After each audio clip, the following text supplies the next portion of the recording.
We are awaiting the start of historic negotiations between the two Koreas. The stated topic, next month's Olympics, but there's a lot more on the table. Senior Foreign Affairs correspondent Greg Palkot is in Seoul tonight. Talks aimed at thawing frigid relations between North and South Korea are set to start in the coming hours. The first formal high-level negotiations in over 2 years will be held in Panmunjom on the DMZ. Primarily aimed at discussing North Korea's participation in next month's Winter Olympics in South Korea, Seoul hopes they go beyond. We expect the discussions to focus on mutual interest of improving North-South relations. Kim Jong-un does too.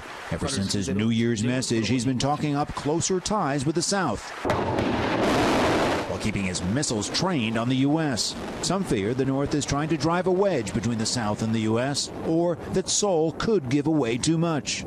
Still, the Pentagon did delay U.S.-South Korean joint military exercises until after the Olympics, as requested by the South. And President Trump's recent references to the talks have been generally positive. South Korea is opening a channel that could have positive indirect effects to make it easier for the Americans to start talking to the North Koreans at a senior level. Washington's caveat for U.S.-North Korea talks is a halt in nuclear and missile testing by the North. French President Macron is also pushing substantive negotiations. Today he visited with Chinese President Xi while in Beijing. We exert pressure on Pyongyang together so that the regime goes back to the negotiating table and will then show that the notion of collective security is credible. After a nervous 2017, the folks in Seoul are simply hoping for more talk and less provocative action in the region. I'm very hopeful. I believe communication is necessary for whatever issue.